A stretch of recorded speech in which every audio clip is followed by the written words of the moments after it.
الحمد لله رب العالمین۔ سر ہونا کسی بندے کو تو شعاؤں کے ذریعے سے علاج کرتے ہیں۔ اگر جسمانی بیماریوں کا علاج شعاؤں کے ذریعے سے ممکن ہے تو روحانی بیماریوں کا علاج پھر اس سے کیوں ممکن نہیں؟ اس لیے اللہ والوں کی صحبت چند منٹ کی بھی ہو، اس کی اپنی برکات ہوتی ہیں۔ ان دو طریقوں سے انسان کا دل، اس کی نجاست ختم ہوتی ہے اور دل صاف شفاف ہو جاتا ہے، دل منور ہو جاتا ہے۔ اکثر سالکین کو یہ دیکھا کہ وہ اذکار کرتے تو ہیں مگر کم کرتے ہیں، زیادہ ذکر نہیں کرتے، اور اس کوتاہی کی وجہ سے پھر کئی سال لگے رہتے ہیں مگر مقصود حاصل نہیں ہوتا۔ مقصود حاصل تو تب ہوگا کہ جب مقدار پوری ہوگی۔ اب 5 منٹ کا مراقبہ کبھی کیا کبھی نہ کیا، اور جی حضرت تسبیحات تو ہو جاتی ہیں، مراقبہ نہیں ہوتا۔ بھئی تسبیحات تو وٹامن کی مانند تھیں۔ جب آدمی بیمار ہوتا ہے نا تو ڈاکٹر اس کو 2 طرح کی دوائی دیتا ہے، ایک اینٹی بایوٹک دیتا ہے کہ جس سے اس کا بخار اترے، اور دوسرا وٹامن وغیرہ دیتا ہے تاکہ اس بندے کے کمزوری جو ہے وہ ختم ہو جائے، یا درد کی دوائی دیتا ہے تاکہ درد نہ محسوس ہو۔ اب ایک بندہ درد کی دوائی بھی کھا لے، وٹامن بھی کھا لے اور اینٹی بایوٹک نہ کھائے، اس کی تو بخار کبھی نہیں اتر سکتا۔ اسی طرح ہم اگر تسبیحات کر لیں گے، چاہے درود شریف کی ہیں یا استغفار کی ہیں، اور مراقبہ نہیں کریں گے تو دل کی کیفیت نہیں سنورے گی۔ ان تسبیحات سے یقیناً ثواب ملتا ہے، یہ بڑے عظیم اعمال ہیں، درود شریف پڑھنا یا استغفار پڑھنا، لیکن دل کی صفائی کا تعلق ذکر کے ساتھ۔ سیدنا صدیق اکبر اللہ عنہ نے فرمایا لِكُلِّ شَيْءٍ ثَقَالَةٌ وَثَقَالَةُ الْقُلُوبِ ذِكْرُ اللَّهِ۔ ہر چیز کے لیے ایک پالش ہوتی ہے، اور دلوں کی پالش اللہ کی یاد ہے۔ تو جو انسان اللہ کا ذکر کثرت سے کرے گا تب اس کا دل منور ہوگا، دل اس کا صاف ہوگا۔ تو اس کے لیے ہمیں ذکر کثیر کرنے کی ضرورت ہے، تب جا کے یہ دل کی ظلمت دور ہوگی۔ ہم نے دیکھا ہے کہ اگر کسی لوہے کے ٹکڑے پر زنگ زیادہ لگا ہوا ہو نا تو پھر اس کے اوپر ریگ مال بھی خوب لگانا پڑتا ہے، ایک آدھ دفعہ ریگ مال پھیرنے سے وہ ٹھیک نہیں ہوتا۔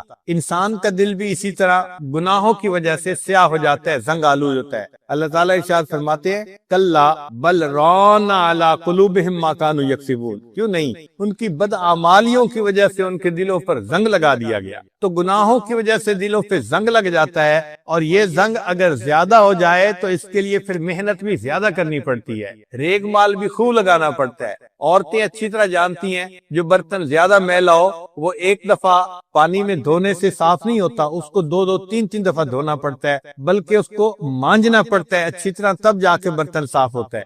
اسی طرح دل کے برتن کو بھی اگر ہم صاف کرنا چاہتے ہیں تو ہمیں محنت کرنی پڑے گی۔ دل ہم داغ داغ شو پمبا کجا کجا نے ہم، یہ دل تو سارا داغ ہی داغ بن گیا، اس پر مرہم کہاں ہم رکھیں۔ ویسے انسان سوچتا ہے کہ جی میرا دل تو بالکل ٹھیک ہے، لیکن جب اس کو صاف کرنے لگتا ہے نا سمجھ تب لگتی ہے کہ یہ کتنا مشکل کام ہے۔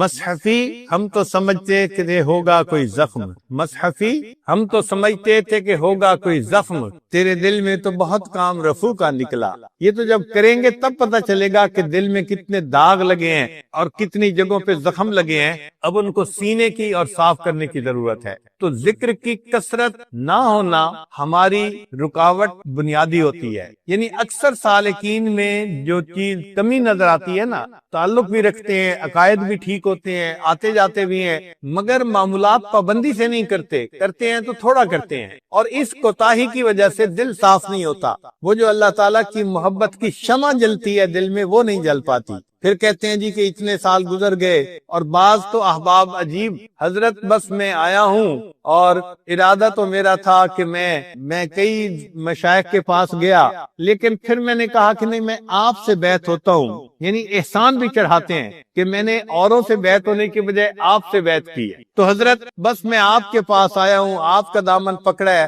بس ہم سے تو کچھ ہوتا نہیں، آپ ہی نے کچھ کرنا ہے۔ اور کئی دفعہ آئیں گے اور کہیں گے کہ حضرت بس میں کیا کروں، میں تو کمزور ہوں، مجھ سے تو کچھ نہیں ہونا، اور معمولات بھی نہیں ہوتے، بس آپ کوئی دعا کر دیجئے، کوئی توجہ کر دیجئے تاکہ میرا کام بن جائے۔ یعنی شروع سے ہی نیت لے کے آتے ہیں کہ ہم نے کچھ نہیں کرنا، جو کرنا ہے آپ نے کرنا ہے۔ اور بعض اوقات آ کے کہتے ہیں حضرت وہ بیوی بھی نہیں مانتی، اس کے لیے بھی کوئی تعویذ دے دیں تاکہ وہ فرما بردار ہو جائے، اور ذکر اذکار کے لیے فرصت نہیں ملتی، بس آپ ہی نے کچھ کرنا ہے، حضرت کچھ توجہ کر دیجئے۔ یعنی شیخ کے ذمہ کام لگاتے ہیں کہ آپ ہی کریں جو کرنا ہے۔ اور بعض اوقات تو آتے ہیں اور ملتے ہیں اور پہلے ہی کہہ دیتے ہیں کہ حضرت ویسے مجھے جلدی واپس بھی جانا ہے، لیکن میں نے کہا نہیں میں مل کے آتا ہوں، تو اس لیے ٹائم میرے پاس کم ہے، بس آپ ہی کوئی توجہ کر دے اور مجھے جلدی واپس جانا ہے۔ اب اگر محنت کرنے والوں کا یہ حال ہو کہ جلدی واپس جانا ہے تو بتائیں پھر دل کی صفائی کیسے ہوگی؟ اصل وجہ یہ ہے کہ ہم اس کی بیماریوں کو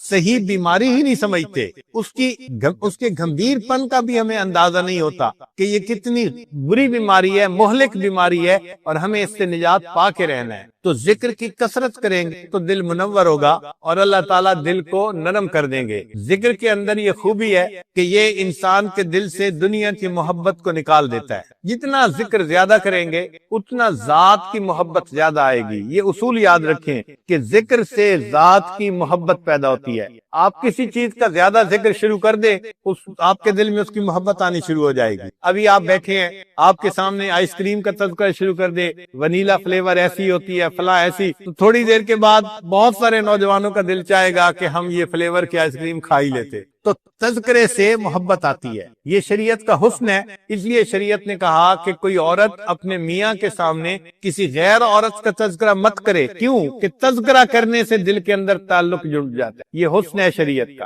تو ہم اللہ تعالیٰ کا ذکر کثرت کے ساتھ کریں گے، اس کا نتیجہ یہ ہوگا کہ ہمارے دلوں میں اللہ تعالیٰ کی محبت آئے گی اور دل ہمارا اللہ تعالیٰ کی محبت سے بھر جائے گا۔ چنانچہ حضرت اختر تھانوی رحمۃ اللہ علیہ نے ایک عجیب تمثیل لکھی ہے۔ ملکہ بلقیس کے بارے میں قرآن پاک میں آیت ہے کہ اس نے اپنے امراء سے جب مشورہ کیا تھا کہ بھئی سلیمان علیہ السلام کا خط آیا ہے تو اب اس کے جواب میں کیا کروں، تو سب نے کہا تھا کہ جو آپ قدم اٹھائیں گی ہم آپ کے ساتھ ہوں گے۔ وہ سمجھدار تھی، اس نے کہا ان الملوک اذا دخلوا قریۃ، کہ جب بادشاہ کسی قریہ میں بستی میں داخل ہوتے ہیں، افسدوها، وہ اس میں فساد مچا دیتے ہیں، وجعلوا اعزت اہلها اذلہ، اور دنیا اور جو لوگ اس کے اندر معزز ہوتے ہیں ان کو ذلیل کر کے نکال دیتے ہیں۔ یہ تو ظاہری معنی ہیں اس آیت کے۔ تو حضرت اختر تھانوی رحمۃ اللہ فرماتے ہیں کہ یہ ایک عجیب تمثیل ہے۔ اگر ہم بستی سے مراد دل کی بستی لے لیں اور مالک الملک کا نام لے لیں،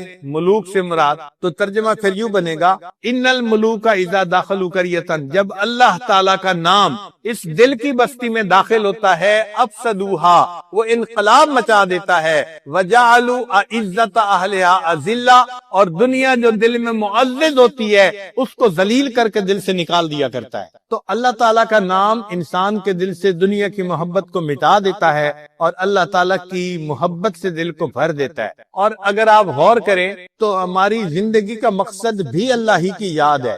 اللہ نے پیدا جو کیا عبادت کے لیے، تو عبادت کا اصل مقصد اللہ کی یاد ہے، تو اصل مقصود اللہ کی یاد ہے، اسی سے یہ دنیا قائم ہے۔ اور دنیا کی ہر چیز اللہ کا ذکر کرتی ہے، جو بھی زندہ چیز ہے وہ ذکر کرتی ہے۔ اللہ تعالیٰ قرآن مجید میں ارشاد فرماتے ہیں وَإِن مِّن شَيْءٍ إِلَّا يُسَبِّحُ بِحَمْدِهِ، جو کوئی بھی چیز ہے وہ اللہ کی تسبیح بیان کرتی ہے، وَلَٰكِن لَّا تَفْقَهُونَ تَسْبِيحَهُمْ، تم اس کی تسبیح کو سمجھ نہیں سکتے، تو ہم نہیں سمجھ سکتے، لیکن ہر چیز اللہ کی تسبیح بیان کر رہی ہوتی ہے۔ ہمیں ایک مرتبہ اس کا تجربہ بھی ہوا، امریکہ میں ایک ایسی ریاست میں جانے کا موقع ملا جہاں کوئی 15-20 پاکستانی ڈاکٹر ایک ہی جگہ رہتے تھے۔ تو ایک ہفتہ ان کے ہاں قیام تھا، ان میں سے ایک صاحب جو تھے وہ دل کے اسپیشلسٹ تھے، قدرتاً انہی کے ہاں قیام تھا۔ وہ مجھے کہنے لگے کہ حضرت آپ نے ہماری روحانی بیماریوں کا علاج تو ہمیں بتا دیا، اب میں آپ کو صبح ہاسپٹل لے جاؤں گا اور آپ کے دل کو میں چیک کروں گا۔ ہم نے کہا جی ٹھیک ہے،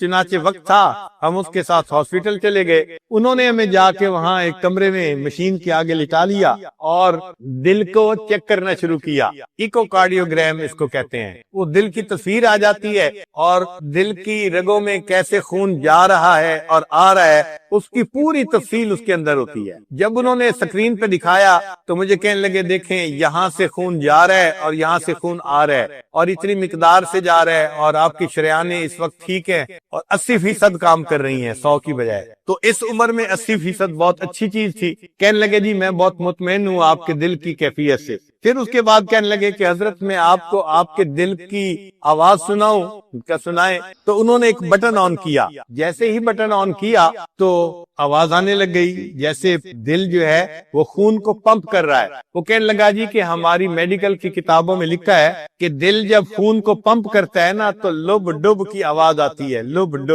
ڈب یہ آواز آتی ہے۔ اس کو ہم نے بھی سنا، لیکن قدرتاً میرا ذہن دوسری طرف گیا۔ میں نے کہا ڈاکٹر صاحب اصل وجہ یہ تھی کہ یہ کافر لوگ ہیں، یہ دل کی آواز کو سنتے ہیں تو ان کو لب ڈب نظر آتا ہے۔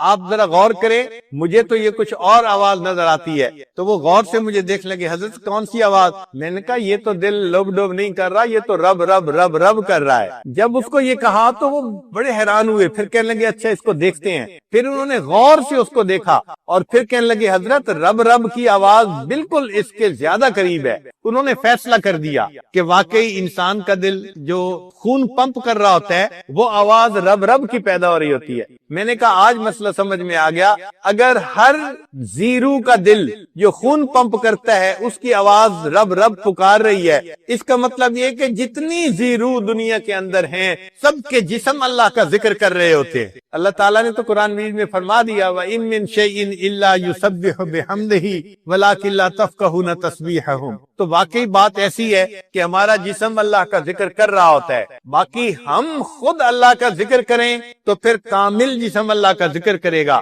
ورنہ آدھا تو کر ہی رہا ہوتا ہے اور باقی آدھا غافل ہوتا ہے۔ تو ہمیں اللہ تعالیٰ کا ذکر کثرت کے ساتھ کرنا چاہیے تاکہ اس کے اثرات ہمارے دلوں پر مرتب ہوں۔ چنانچہ انسان کا یہ جو ذکر ہے یہ انسان کے لیے جان کی مانند ہے، روحانی جان کی مانند ہے۔ چنانچہ حدیث پاک میں آتا ہے، ابو موسیٰ اشعری رضی اللہ تعالیٰ عنہ روایت کرتے ہیں، قول النبی صلی اللہ علیہ وسلم مثل الذی یذکر ربہ والذی لا یذکر ربہ مثل الحی والمیت، کہ مثال اس شخص کی جو ذکر کرتا ہے اور اس کی جو ذکر نہیں کرتا زندہ اور مردہ کی مانند ہے۔ یعنی ذکر کرنے والا انسان زندہ ہے اور ذکر نہ کرنے والا شخص وہ مردہ کی مانند ہے۔ تو یہ روحانی زندہ اور روحانی مردہ ہے گویا۔ دیکھیے اللہ کے حبیب صلی اللہ علیہ وسلم نے 1400 سال پہلے بتا دیا کہ ذکر کرنے والا انسان زندہ کی مانند اور ذکر نہ کرنے والا وہ مردہ کی مانند ہے۔ پھر نبی علیہ السلام نے ایک اور بہت پیاری مثال سے بات سمجھائی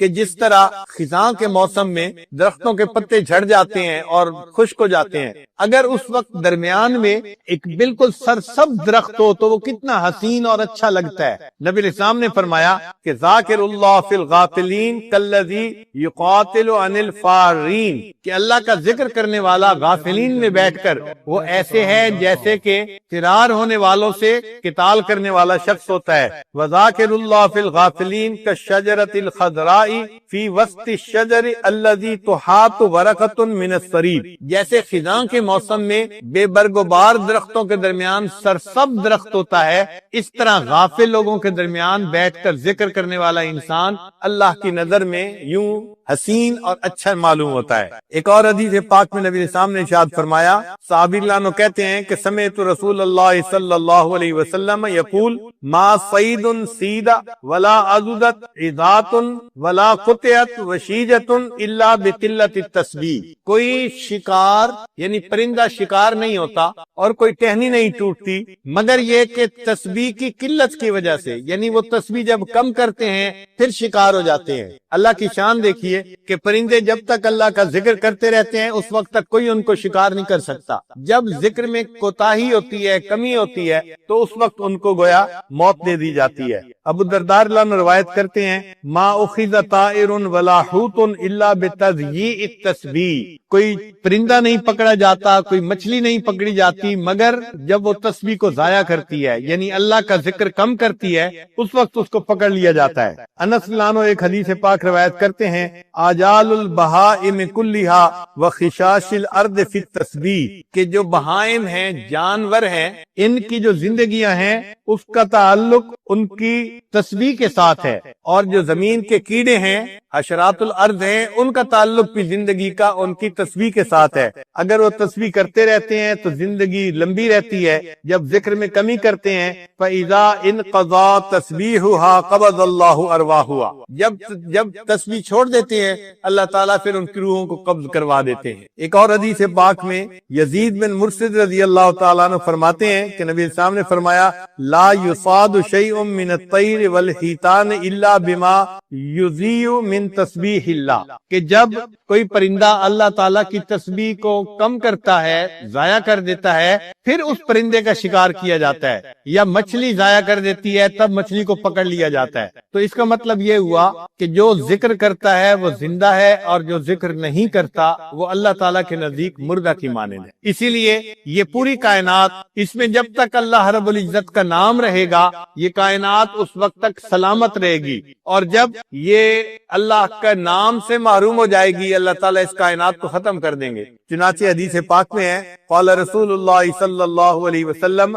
لا تقوم الساعة حتى يقال في الارض اللہ اللہ، کہ اس وقت تک قیامت قائم نہیں ہو سکتی جب تک کہ زمین میں کوئی ایک بندہ بھی اللہ اللہ کہنے والا ہوگا۔ یہاں ایک نکتہ سمجھنے کی ضرورت ہے کہ قیامت سے بڑی مصیبت اور کوئی نہیں۔ اتنی بڑی مصیبت اس وقت تک نہیں آ سکتی جب تک کہ ایک بندہ بھی اللہ اللہ کہنے والا ہے۔ اور ایک اور حدیث پاک میں ہے کہ اللہ تعالیٰ نے اسرافیل علیہ السلام کو حکم دیا ہے کہ اگر تم دنیا میں کسی بندے کو سنو کہ وہ میرا نام لے رہا ہے تو اس نام کو سننے کے بعد سور کو پھونکنے میں 40 سال کی تاخیر کر دینا۔ تو ایک دفعہ اللہ کا نام لینا قیامت جیسی مصیبت کو اگر 40 سال ٹال دیتا ہے، تو جو بندہ روزانہ ہر وقت اللہ کا نام لے گا اللہ اس سے دنیا کی مصیبتوں کو کیوں نہیں ٹالیں گے۔ آج ہم تعویذوں کے پیچھے بھاگتے ہیں اور عاملوں کے پیچھے بھاگتے ہیں، ہمیں اصل میں سمجھ نہیں آتی کہ کرنے کی کیا ضرورت ہے۔ ہم اپنی زندگی شریعت کے مطابق بنائیں اور جو اذکار ہیں ان کو کریں، اللہ تعالیٰ ہمیں پریشانیوں سے بچائیں گے۔ مغیر الاحوال اللہ رب العزت ہیں، وہ پھر حالات کو ٹھیک کر دیتے ہیں۔ تو جو شخص کثرت سے ذکر کرتا ہے پھر اللہ رب العزت دنیا کی پریشانیوں سے بھی اس کو محفوظ فرما لیتے ہیں اور اس کو دل کا سکون بھی عطا فرما دیتے ہیں۔ اس لیے فرمایا الا بذکر اللہ تطمئن القلوب، جان لو اللہ کی یاد کے ساتھ دلوں کا اطمینان وابستہ ہے۔ اور یہ بات بھی ذہن میں رکھیے کہ شریعت کے جتنے اعمال ہیں نا، ان تمام اعمال کی روح رواں وہ اللہ کی یاد ہے۔ اب دیکھیے اعمال میں سب سے افضل عمل نماز ہے۔ شریعت نے نماز کے اندر، نماز سے پہلے، نماز کے بعد ذکر کا حکم فرمایا۔ چنانچہ الذکر قبل الصلاۃ وذکر اسم ربہ فصلی، اور اس نے اللہ کے رب کے نام کا ذکر کیا اور نماز پڑھی۔ اس آیت سے پتہ چلا کہ نماز سے پہلے بھی اللہ کا ذکر کرنا ہے۔ پھر الذکر فی الصلاۃ، اللہ فرماتے ہیں وَأَقِمِ الصَّلَاةَ لِذِكْرِي، نماز قائم کرو میری یاد کی خاطر۔ تو نماز میں بھی اللہ کا ذکر ہے، اور جب نماز پڑھ لیں تو الذکر بعد الصلاۃ، نماز کے بعد بھی اللہ کا ذکر۔ چنانچہ اللہ تعالیٰ ارشاد فرماتے ہیں فَإِذَا قَضَيْتُمُ الصَّلَاةَ فَاذْكُرُوا اللَّهَ قِيَامًا وَقُعُودًا وَعَلَىٰ جُنُوبِكُمْ، تو نماز سے پہلے بھی اللہ کا ذکر، نماز کے اندر بھی اللہ کا ذکر، اور نماز کے بعد بھی اللہ کا ذکر۔ اب نماز میں نماز جمعہ کی اور اہمیت زیادہ ہے۔ اللہ تعالیٰ نے نماز جمعہ سے پہلے بھی ذکر کا حکم فرمایا، نماز جمعہ کے بعد بھی فرمایا یا ایھا الذین آمنوا اذا نودی للصلاۃ من یوم الجمعۃ فاسعوا الی ذکر اللہ وذروا البیع ذالکم خیر لکم ان کنتم تعلمون۔ پھر جب نماز جمعہ ادا کر لی تو الذکر بعد الجمعہ فرمایا فاذا قضیت الصلاۃ فانتشروا فی الارض وابتغوا من فضل اللہ واذکروا اللہ کثیرا لعلکم تفلحون۔ یعنی جمعہ سے پہلے بھی ذکر کا حکم اور جمعہ کے بعد بھی ذکر کا حکم۔ نماز کے بعد حج کا عمل لے لیجئے۔ اب حج کا عمل کتنا محترم بشان عمل ہے کہ جو بندہ حج مبرور کر کے آتا ہے وہ گناہوں سے اس طرح پاک ہوتا ہے جیسے اس دن پاک تھا جب اس کی والدہ نے اس کو جنم دیا تھا، یعنی جب پیدا ہوا تھا جیسے اس دن گناہوں سے پاک تھا، یہ حج کرنے سے اس طرح گناہوں سے پاک ہو جاتا ہے۔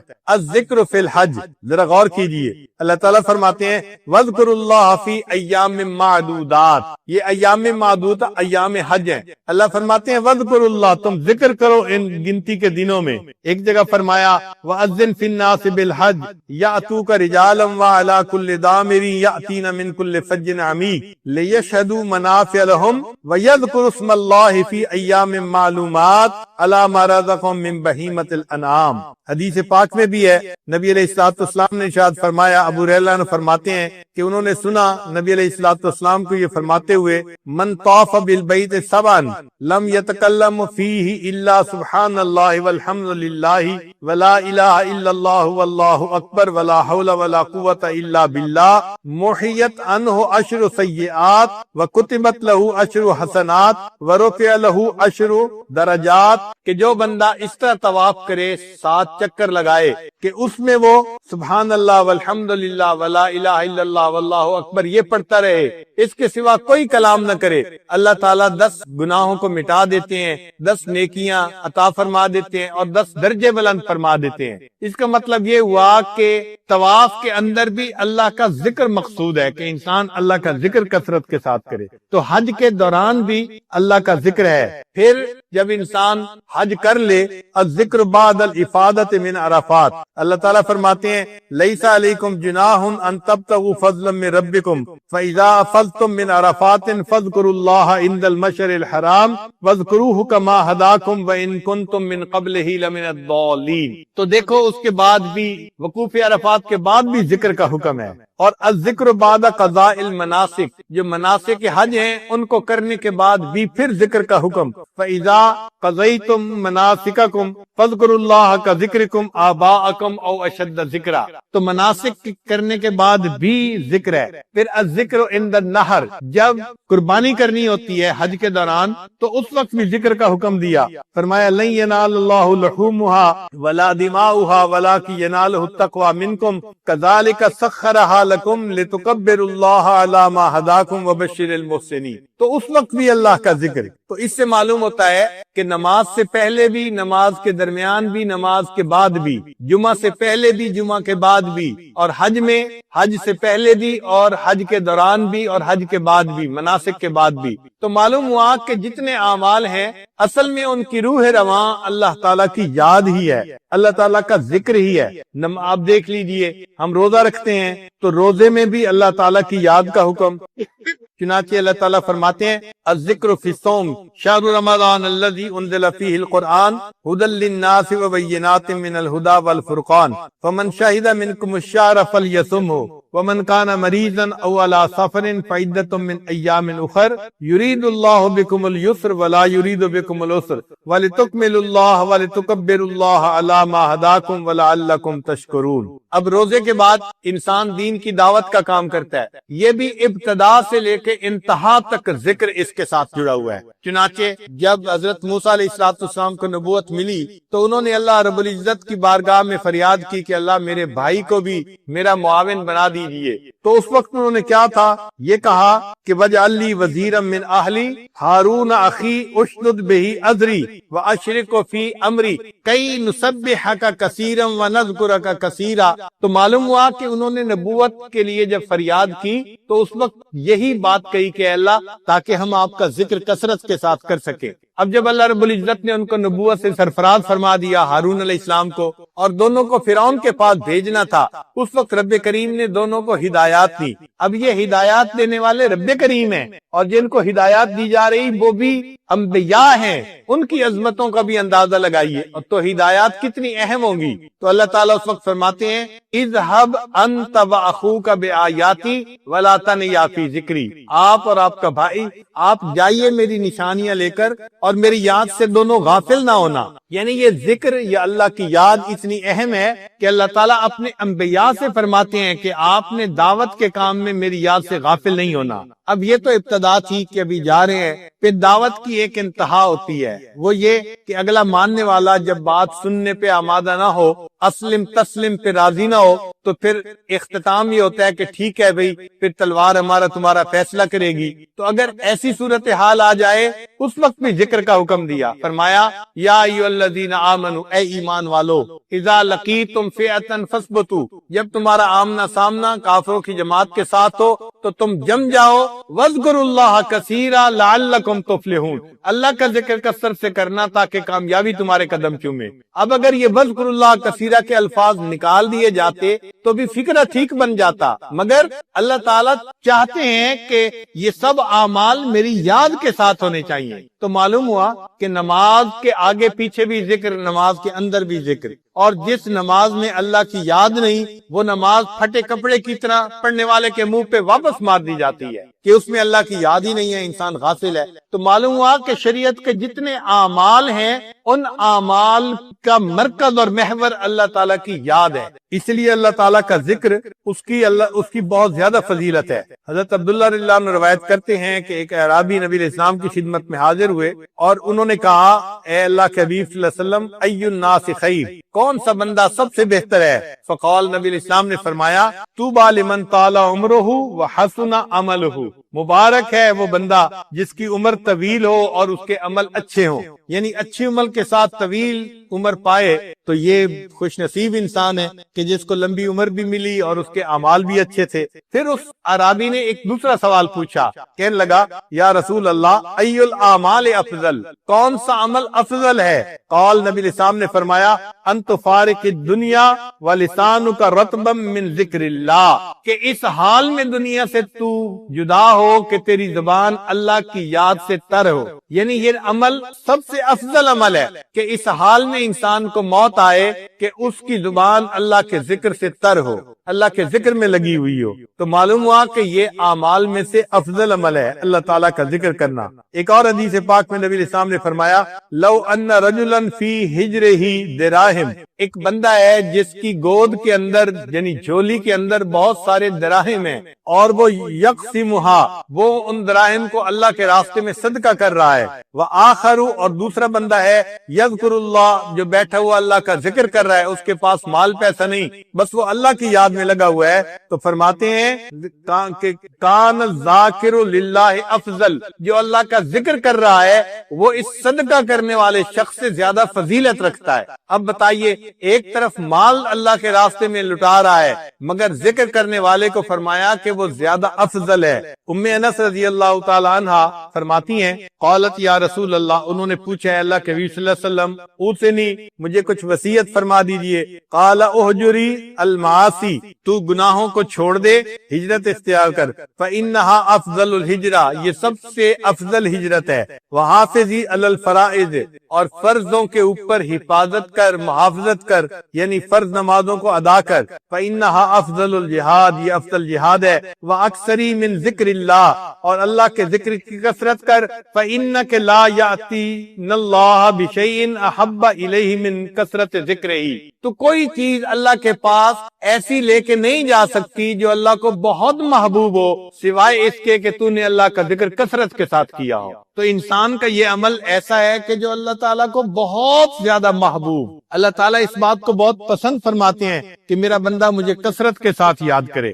یہی ام انس رضی اللہ عنہ فرماتی ہیں کہ نبی السلام نے فرمایا کہ وَاذْكُرِ اللَّهَ كَثِيرًا فَإِنَّهُ أَحَبُّ الْأَعْمَالِ إِلَى اللَّهِ أَن تَلْقَاهُ بِهَا۔ ابو سعید خدری رضی اللہ عنہ فرماتے ہیں کہ نبی السلام نے ارشاد فرمایا کہ نبی علیہ السلام سے پوچھا گیا، سئل أَيُّ الْعِبَادِ أَفْضَلُ دَرَجَةً عِندَ اللَّهِ يَوْمَ الْقِيَامَةِ، قیامت کے دن کس بندے کا درجہ اللہ کے ہاں بہت بلند ہوگا؟ صحابہ کرام کتنے خوبصورت سوال پوچھا کرتے تھے کہ قیامت کے دن اللہ تعالیٰ کے ہاں کس بندے کا سب سے زیادہ درجہ بلند ہوگا؟ قال، نبی علیہ السلام نے فرمایا، الذاکرون اللہ کثیرا، وہ لوگ جو کثرت سے اللہ کا ذکر کرتے ہوں گے ان کا درجہ قیامت کے دن اللہ کے ہاں سب سے بلند ہوگا۔ اس سے اندازہ لگائیے کہ اللہ رب العزت کے ہاں کثرت ذکر کی کتنی اہمیت ہے۔ ایک حدیث پاک میں نبی علیہ السلام نے فرمایا، ما عمل ابن آدم من عمل انجالہ من عذاب اللہ من ذکر اللہ، کہ بنی آدم کا کوئی عمل اس کو اللہ کے عذاب سے نجات دینے کے لیے ذکر سے بہتر نہیں ہے، یعنی ذکر سب سے بہتر ہے عذاب سے نجات دینے کے لیے بنسبت باقی اعمال کے۔ قالوا یا رسول اللہ، صحابہ نے سوال پوچھا، اے اللہ کے حبیب صلی اللہ علیہ وسلم، ولل جہاد فی سبیل اللہ، کیا اللہ کے راستے میں جہاد کرنا بھی عذاب سے اتنا نہیں بچاتا؟ قال، نبی علیہ السلام نے فرمایا، ولل جہاد فی سبیل اللہ، اور اللہ کے راستے میں جہاد کرنا بھی اتنا عذاب سے نہیں بچاتا، الا ان تضرب بسیفک حتی ینقطع 3 مرات، تو نبی علیہ السلام نے فرمایا کہ اگر تم تلوار سے دوسرے بندے کی گردن بھی کاٹو تو بھی وہ عمل اتنا نجات دینے والا نہیں جتنا اللہ کا ذکر اللہ کے عذاب سے نجات دینے والا ہے۔ نبی علیہ السلام ایک مرتبہ مدینہ طیبہ سے مکہ مکرمہ کی طرف تشریف لے جا رہے تھے، تو ایک جگہ ایک پہاڑ تھا جس کا نام تھا جمدان۔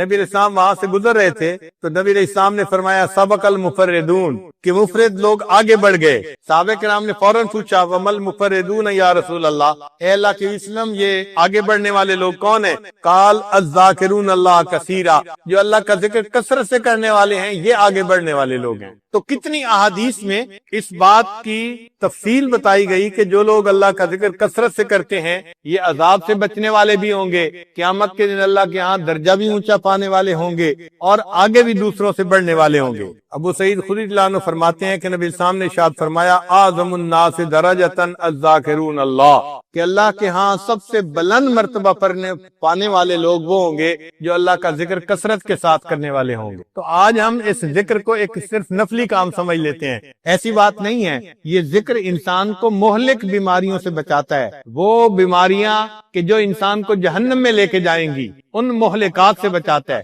دیکھیے ارشاد فرمایا لا يدخل الجنہ من کان فی قلبہ مثقال ذرۃ من کبر، جس بندے کے دل میں ذرہ کے برابر بھی تکبر ہوگا وہ جنت میں ہرگز داخل نہیں ہوگا. اب اگر ایک ذرہ کے برابر بھی تکبر ہوگا وہ بندہ جنت میں داخل نہیں ہو سکتا. اس بیماری کا علاج کرنا کتنا ضروری اور اہم ہے، اور اس کا علاج پھر ذکر سے ہی ہو سکتا ہے کہ انسان ذکر کی کثرت کرے تاکہ اس کے اندر سے عجب اور تکبر یہ ختم ہو جائے اور غضب، غصہ اور بخل یہ چیزیں ختم ہو جائیں. تو ذکر سے انسان کے اندر سے مہلک بیماریاں ختم ہوتی ہیں. پھر عجیب بات ہے کہ ذکر میں اور علم میں اللہ رب العزت نے ایک مناسبت رکھی ہے. شاید اسی لیے حضرت مولانا الیاس رحمۃ اللہ علیہ نے جو 6 نمبر بنائے ان میں علم و ذکر کو ایک ہی نمبر کے تحت انہوں نے ذکر فرمایا. وجہ کیا تھی کہ ذکر میں اور علم میں بہت مناسبت ہے. چنانچہ ابو ہریرہ رضی اللہ عنہ فرماتے ہیں کہ نبی علیہ الصلوۃ والسلام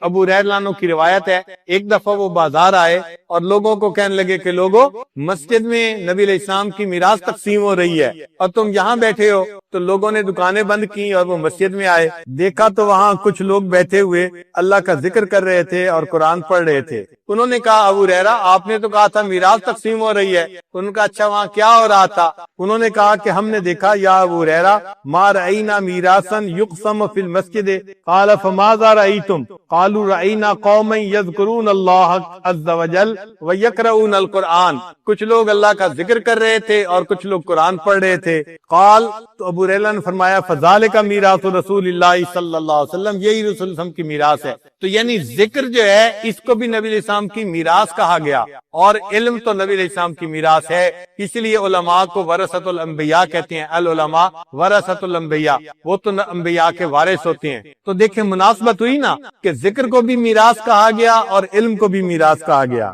پھر حدیث پاک میں ہے کہ جو لوگ اللہ کے ذکر کی خاطر اکٹھے ہوتے ہیں تو ان کے اوپر اللہ تعالیٰ رحمت نازل فرماتے ہیں اور فرشتے اترتے ہیں اور ان پر سکینہ نازل ہوتی ہے اور پھر اللہ تعالیٰ ان کی مغفرت فرما دیتے ہیں. پھر فرشتے کہتے ہیں کہ اللہ فلاں بندہ تو ذکر کے لیے نہیں آیا تھا، وہ تو کسی اور کام کے لیے آیا تھا. اللہ تعالیٰ فرماتے ہیں ہم رجال اللہ یشقی جلیسہم، یہ ایسے بندے ہیں کہ ان کے پاس بیٹھنے والا بھی بدبخت نہیں ہو سکتا. اللہ اس کی بھی مغفرت فرما دیتے ہیں. تو جیسے یہ وعدہ ہے نا کہ ذکر کی مجلس میں بیٹھا ہوا بندہ ان کے پاس کوئی آئے گا تو وہ محروم نہیں رہے گا.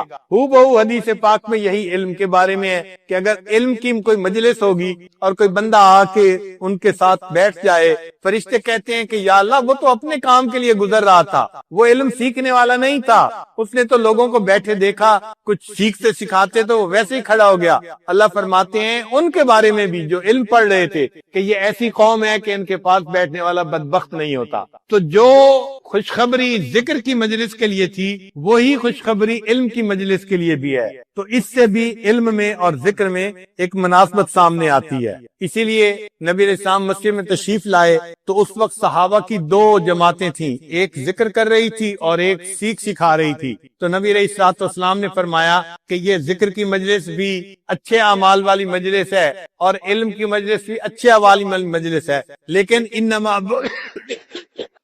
انما بعثت معلما، کیونکہ اللہ تعالیٰ نے مجھے معلم بنا کے مبعوث فرمایا ہے، لہذا میں علم والی مجلس کے اندر بیٹھوں گا.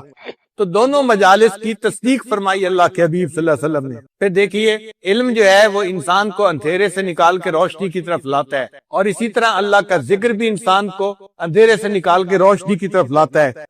الذکر مخرج من الظلمات الی النور وکذالک العلم، اور علم بھی اسی طرح اندھیرے سے نکال کے روشنی کی طرف لاتا ہے۔ اللہ تعالیٰ ارشاد فرماتے ہیں یا ایھا الذین آمنوا اذکروا اللہ ذکرا کثیرا وسبحوہ بکرۃ واصیلا ھو الذی یصلی علیکم وملائکتہ لیخرجکم من الظلمات الی النور وکان بالمؤمنین رحیما۔ تو دیکھو ذکر بھی اندھیرے سے نکال کے روشنی کی طرف لا رہا ہے، اور علم بھی اللہ تعالیٰ فرماتے ہیں الف لام را کتاب انزلناہ الیک لتخرج الناس من الظلمات الی النور، کہ آپ انسانوں کو اندھیروں سے نکال کے روشنی کی طرف لائیں۔ تو علم بھی روشنی کی طرف لاتا ہے اور ذکر بھی روشنی کی طرف لاتا ہے۔ اس سے معلوم ہوا کہ علم اور ذکر میں اللہ نے بہت زیادہ مناسبت رکھی ہے۔ پھر جو اللہ کا ذکر کرنے والا ہے وہ لعنت سے بچ جاتا ہے، اسی طرح علم والے بھی لعنت سے بچ جاتے ہیں۔ الذاکر مسون من اللعنت وکذالک العالم۔ ابو ریلہ نے فرماتے ہیں کہ نبی علیہ السلام نے ارشاد فرمایا الدنیا ملعونۃ وملعون ما فیہا الا ذکر اللہ وما والاہ وعالم او متعلم۔ تو دیکھیے عالم، متعلم اور ذکر کرنے والا یہ لعنت سے بچ گئے۔ باقی فرمایا دنیا کی ہر چیز جو ہے اس کے اوپر لعنت ملعون ہے۔ اس سے بھی یہ مناسبت اور زیادہ ہو گئی۔ اور ایک آیت سے پتہ چلتا ہے کہ الغفلت عن الذکر علامت قلت العلم، کہ ذکر سے اگر غفلت کی جائے تو یہ بندے کے علم میں قلت کی علامت ہوتی ہے۔ اس سے بھی مناسبت ملتی ہے۔ اللہ تعالیٰ فرماتے ہیں وَلَا تُطِعْ مَنْ أَغْفَلْنَا قَلْبَهُ عَنْ ذِكْرِنَا وَاتَّبَعَ هَوَاهُ وَكَانَ أَمْرُهُ فُرُطًا۔ دوسری جگہ فرمایا فَأَعْرِضْ عَمَّنْ تَوَلَّىٰ عَنْ ذِكْرِنَا وَلَمْ يُرِدْ إِلَّا الْحَيَاةَ الدُّنْيَا ذَلِكَ مَبْلَغُهُم مِّنَ الْعِلْمِ إِنَّ رَبَّكَ هُوَ أَعْلَمُ بِمَنْ ضَلَّ عَنْ سَبِيلِهِ وَهُوَ أَعْلَمُ بِمَنِ اهْتَدَىٰ۔ پھر ایک ساتویں مناسبت کہ مجالس العلم ریاض الجنہ وکذالک مجالس الذکر۔ ایک حدیث پاک میں نبی علیہ السلام نے حلق الذکر، جو ذکر کے حلقے تھے، ان کو کہا اذا مررتم بریاض الجنۃ فرتعوا، اگر تم جنت کے باغوں میں سے گزرو تو چر لیا کرو۔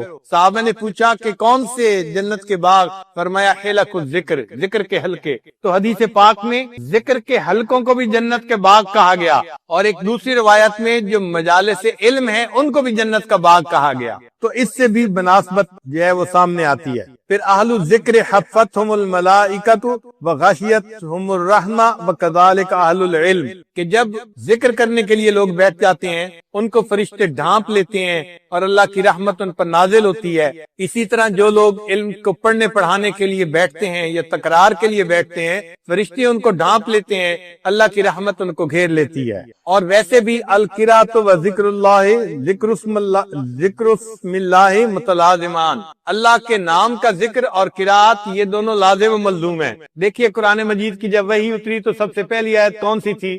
اقرا بسم ربک الذی خلق۔ تو رب کے نام کا ذکر اور قرات یہ دونوں لازم و ملزوم چیزیں ہیں۔ اسی لیے ایک فرق ذرا سن لیجئے، ایک بندہ عالم ہے اور ذاکر نہیں تو اس سے پوچھنے کا حکم نہیں ہے، ایک بندہ ذاکر ہے اس سے پوچھنے کا حکم ہے۔ فرمایا فاسألوا اہل الذکر ان کنتم لا تعلمون، تم اہل ذکر سے پوچھو اگر تمہیں کسی بات کا پتہ نہیں ہے، یعنی وہ عالم جو اللہ کی یاد کرنے والا ہو، ایسا علم والا، وہ حقیقی عالم وہی انسان ہے۔ امام احمد رحمۃ اللہ علیہ فرمایا کرتے تھے عجبت لطالب علم لا ورد له فی اللیل، مجھے تعجب ہوتا ہے اس طالب علم پر کہ جو رات کو کوئی ورد نہ کرتا ہو، یعنی تہجد میں اٹھ کے اوراد و وظائف نہ کرتا ہو، مجھے اس طالب علم کے اوپر بڑی حیرت ہوتی ہے۔ تو اس سے معلوم ہوا کہ اللہ رب العزت نے علم اور ذکر کے اندر بہت زیادہ مناسبت رکھی ہے۔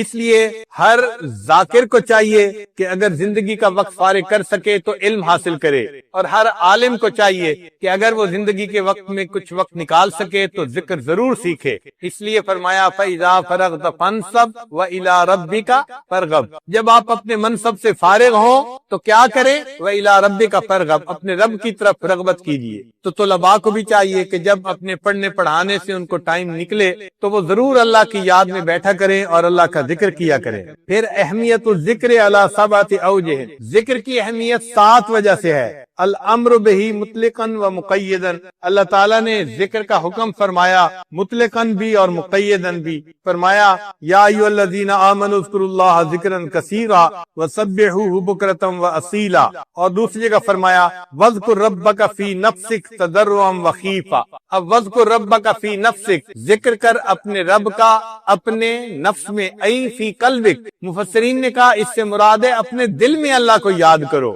تو اللہ تعالیٰ کو یاد کرنے کا حکم ہے گویا اس آیت میں۔ پھر دوسری وجہ النہی عن ضدہ من الغفلۃ والنسیان، یعنی ذکر کا جو ضد ہے وہ غفلت ہے، تو اللہ تعالیٰ نے غافل ہونے سے منع فرمایا، فرمایا ولا تکن من الغافلین، تو غافلوں میں سے مت ہونا۔ تو ایک طرف تو ذکر کی اہمیت بیان فرمائی اور دوسری طرف غافل ہونے سے منع فرما دیا۔ پھر تیسرا تعلیق الفلاح استدامت ہی و کثرت ہی، ذکر کو مدامت سے کرنا اور کثرت سے کرنا، اس کے ساتھ فلاح وابستہ ہے۔ فرمایا وَاذْكُرُوا اللَّهَ كَثِيرًا لَعَلَّكُمْ تُفْلِحُونَ، تم اللہ کا ذکر کثرت سے کرو تاکہ تم فلاح پا جاؤ۔ تو فلاح کا تعلق اللہ کے ذکر کی کثرت کے ساتھ ہے، جتنا زیادہ ذکر کریں گے اتنا اللہ تعالیٰ ہمیں فلاح عطا فرمائیں گے، اور جو لوگ اللہ کا ذکر کثرت سے کریں گے اللہ تعالیٰ ان کو بہترین اجر اور بدلہ عطا فرمائیں گے۔ فرمایا ان المسلمین والمسلمات، یہ پوری آیت اس میں اللہ تعالیٰ فرماتے ہیں والذاکرین اللہ کثیرا والذاکرات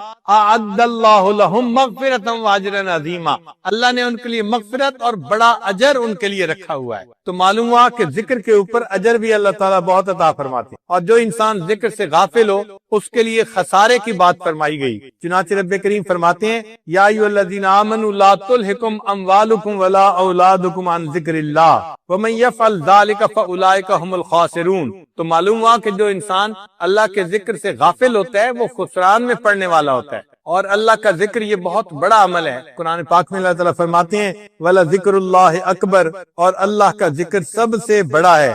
چنانچہ مفسرین فرماتے ہیں کہ ان ذکر اللہ اکبر من کل شیء فہو افضل الطاعات، یہ افضل الطاعات ہے جو اللہ کا ذکر ہے۔ تو ان 7 وجوہات سے ذکر کی اہمیت سامنے آتی ہے۔ ذکر میں ہمارے سلسلے میں 3 طرح کا ذکر ہوتا ہے۔ ایک ہوتا ہے اللہ کا ذکر کرنا، اللہ کے نام کا ذکر کرنا۔ قرآن مجید میں ہے وَذَكَرَ اسْمَ رَبِّهِ فَصَلَّى، اور رب کے نام کا ذکر کیا اور نماز پڑھی۔ تو اگر کوئی پوچھے کہ رب کا نام کیا ہے تو ہم کیا جواب دیں گے؟ اللہ۔ تو معلوم ہوا کہ اللہ کا ذکر کرنا، تو اللہ کا ذکر کثرت کے ساتھ کرے۔ یہ بھی محبت کا باب ہے کہ جس سے محبت ہوتی ہے اس کا نام لینے میں مزہ آتا ہے، اس کا نام لینے سے دل کو سکون ملتا ہے۔ بعض لوگ کہتے ہیں او جی صرف اللہ کہنے سے کیا ہوتا ہے؟ بھائی اللہ کہنے سے ہی تو دل کو سکون ملتا ہے، دل کو تسلی ملتی ہے۔ مجھے ایک دن ایک ملک میں ایک صاحب مل گئے، کہنے لگے کہ آپ اللہ کرتے رہتے ہیں، آپ کو اور کوئی کام نہیں؟ مجلس لوگ سن رہے تھے، کہنے لگے بس اللہ کرتے رہتے ہیں، آپ کو اور کوئی کام نہیں؟ میں نے کہا اچھا خدا کے بندے، قیامت کے دن اللہ کے سامنے یہی گواہی دے دینا کہ یہ شخص اللہ ہی کرتا رہتا تھا، دنیا میں اس کو کوئی اور دوسرا کام نہیں تھا۔ عجیب بات ہے کہ اس کو معمولی سمجھتے ہیں، ہر وقت اللہ کرنا کوئی معمولی بات ہے، ذرا کر کے دکھائیں نا پتہ چلے۔ یہ تو جس کے دل میں محبت ہوگی وہ ہر وقت اللہ کا نام یاد کرے گا کہ جی اللہ کا نام رٹنے سے کیا ہو جاتا ہے؟ بھائی ہم رٹیں گے گرچہ مطلب کچھ نہ ہو، ہم تو عاشق ہیں تمہارے نام کے۔ اللہ کے نام کا جو عاشق ہوتا ہے اس کو تو اللہ کا نام لینے میں مزہ آتا ہے۔ ماں کو بیٹے سے محبت ہوتی ہے، وہ بیٹے کا نام کتنے پیار سے لیتی ہے اور بار بار لیتی ہے۔ تو کیا اللہ سے محبت ہو تو اللہ تعالیٰ کا نام لینے سے انسان کے دل کو سکون نہیں ملتا؟ دیکھیں پانی کا ایک قطرہ گرتا ہے ٹوٹی سے اور نیچے چپس کا فرش ہوتا ہے، وہ پتھر کی طرح ہوتا ہے سخت، لیکن کچھ عرصے کے بعد اگر آپ دیکھیں تو اس میں بھی سوراخ ہو جاتا ہے جہاں ایک پانی کا قطرہ گر رہا ہوتا ہے۔ تو اگر پانی کا قطرہ تواتر سے گرتا رہتا ہے تو وہ پتھر میں راستہ بنا لیتا ہے۔ بالکل اسی طرح اگر اللہ کا یہ نام تواتر کے ساتھ دل کے اوپر لیا جائے تو یہ دل میں بھی اپنا راستہ بنا لیا کرتا ہے، انسان کے دل میں راستہ بن جاتا ہے اور اللہ کا نام دل میں بس جایا کرتا ہے۔ اس لیے اللہ کا ذکر کثرت سے کرنا چاہیے تاکہ دل پہ اس کا رنگ چڑھ جائے، اس کا اثر آ جائے۔ تو ہمارے سلوک میں ابتدا میں اللہ کا ذکر کرواتے ہیں ہیں پہلے 7 اسباق اس میں ذات کے ہیں، اس میں اللہ اللہ کا ذکر کیا جاتا ہے مختلف لطائف کے اوپر. پھر اس کے بعد تحلیل کے اسباق ہیں، لا الہ الا اللہ کا ذکر، یہ تحلیل بھی افضل الذکر ہے، افضل الذکر لا الہ الا اللہ. تو یہ نفی اسباق کا ذکر بھی کثرت کے ساتھ کیا جاتا ہے. ان اسباق میں ہمارے مشائخ کہتے ہیں کہ 3000 دفعہ یا 5000 دفعہ یا 7000 دفعہ انسان روزانہ لا الہ کی ضرب لگائے، اور اس کی اوپر کی حد کوئی نہیں ہے، کم کی حد تو ہے، اوپر کی حد نہیں ہے، جتنا مرضی لگائے. الحمدللہ اس وقت بھی ایسے لوگ ہیں جو اپنے معاملات بتاتے ہیں کہ ہم ایک دن میں 40,000 مرتبہ روزانہ تحلیل کا سبق کرتے ہیں. ہم ہی میں سے ہیں اسی ماحول میں، ان کے لیے بھی یہی مصروفیتیں ہیں، ان کے لیے بھی یہی تقاضے ہیں، مگر ان کے دل میں اللہ کی محبت ہے جس وجہ سے وہ اللہ کی یاد کے لیے وقت نکال لیتے ہیں. اور ہم محبت کی وہ حرارت محسوس نہیں کرتے، ہم کہتے ہیں جی ہمارے پاس فرصت ہی نہیں ہے، ہمارے لیے 3000 دفعہ کرنا مشکل ہوتا ہے. یہ تحلیل کا ذکر ایسا ہے جیسے ایک آدمی کسی فرش کے اوپر جھاڑو دے دے تو گرد مٹی ساری صاف ہو جاتی ہے. یہ تحلیل بھی اسی طرح انسان کے دل سے ما سوا کے جتنے اثرات ہوتے ہیں سب کو مٹا دیتے ہیں. حضرت مجدد ثانی رحمۃ اللہ علیہ نے اپنے مکتوبات میں تفصیل لکھی ہے اور اس کے بعد ایک شعر لکھا ہے. فرماتے ہیں عشق کی آتش کا جب شعلہ اٹھا، جب انسان کے دل میں عشق کی آتش کا شعلہ اٹھتا ہے، ماں سوا معشوق سب کچھ جل گیا. تو معشوق کے سوا جو کوئی بھی ہوتا ہے سب کچھ جل جاتا ہے. عشق کی آتش کا جب شعلہ اٹھا، ماں سوا معشوق سب کچھ جل گیا. تیغ لا سے قتل غیر حق ہوا، یعنی لا کی تلوار سے جو غیر حق تھا، اللہ کے علاوہ جو کچھ تھا سب ختم ہو گیا. تیغ لا سے قتل غیر حق ہوا، دیکھیے پھر بعد اس کے کیا بچا، پھر بچا اللہ باقی سب فنا. مرحبا اے عشق تجھ کو مرحبا، اے عشق تجھے مرحبا ہو کہ تو نے ماں سوا کا نام و نشان مٹا کے رکھ دیا دل میں سے. تو لا الہ کی ضرب جب لگائی جاتی ہے تو دل صاف ہوتا ہے اور ماں سوا کی محبتیں دل سے نکل جاتی ہیں، ختم ہو جاتی ہیں. اس لیے پہلے اللہ اللہ کا ذکر کروایا جاتا ہے، اس کے بعد تحلیل کے اسباق آتے ہیں تاکہ ماں سوا کی کامل نفی نصیب ہو جائے انسان. ویسے بھی حدیث پاک میں یہ لا الہ الا اللہ کے بہت زیادہ فضائل ہیں. نبی الاسلام نے ارشاد فرمایا الایمان بضع و ستون شعبہ، اعلیھا شہادت اللہ الہ الا اللہ وادناھا اماطۃ الاذى عن الطریق والحیاء شعبۃ من الایمان. یعنی ایمان کے 73 شعبے ہیں اور ان میں سب سے جو اعلیٰ ہے وہ لا الہ الا اللہ ہے. تو لا الہ الا اللہ اللہ کے ہاں اتنی اہمیت رکھتا ہے، اس کا ذکر کرنا اللہ کو بہت پسند ہے. جابر رضی اللہ عنہ فرماتے ہیں کہ نبی الاسلام نے فرمایا افضل الدعاء لا الہ الا اللہ، یعنی افضل دعا لا الہ الا اللہ ہے. چنانچہ قرآن مجید میں ہے کہ اللہ تعالیٰ فرماتے ہیں وَأَلْزَمَهُمْ كَلِمَةَ التَّقْوَى وَكَانُوا أَحَقَّ بِهَا وَأَهْلَهَا، اور اللہ نے ان کو تقوی کے کلمے کے اوپر پکا رکھا اور وہ اس بات کے حقدار تھے اور اہل تھے. تو مفسرین نے لکھا کہ اس سے کیا مراد ہے، فرماتے ہیں ہی لا الہ الا اللہ محمد الرسول اللہ، کہ کلمۃ التقوی سے مراد لا الہ الا اللہ محمد الرسول اللہ تھا. حضرت علی اللہ عنہ فرماتے ہیں کہ میں نے ابن عمر اللہ عنہ سے سنا، وہ کہتے تھے کہ میں نے نبی علیہ السلام سے سنا اور لوگوں نے بھی سنا یقولون لا الہ الا اللہ واللہ اکبر، یعنی تکبیر پڑھ رہے تھے نبی علیہ السلام حج کے موقع پر. بین مکہ و منا اور مکہ کے درمیان نبی علیہ السلام تشریف لے جا رہے تھے اور یہ تکبیر پڑھ رہے تھے. فقال ہیا قل، تو میں نے پوچھا وما ہیا، اے اللہ کے حبیب صلی اللہ علیہ وسلم اس سے کیا مراد ہے؟ قال قولہ تعالی وَأَلْزَمَهُمْ كَلِمَةَ التَّقْوَى وَكَانُوا أَحَقَّ بِهَا وَأَهْلَهَا، یعنی لا الہ الا اللہ، اس سے مراد لا الہ الا اللہ ہے. ابو ذر اللہ عنہ فرماتے ہیں کہ نبی الاسلام نے فرمایا یا رسول اللہ، اے اللہ کے رسول صلی اللہ علیہ وسلم اوصنی، مجھے کوئی وصیت فرما دیجئے. قال صلی اللہ علیہ وسلم، نبی الاسلام نے ارشاد فرمایا اتق اللہ، اللہ سے ڈرو. وَإِذَا عَمِلْتَ سَيِّئَةً فَأَتْبِعْهَا حَسَنَةً تَمْحُهَا، اگر تم کوئی برائی کر بیٹھو اس کے بعد نیکی کرو تاکہ نیکی اس برائی کو دھو دے.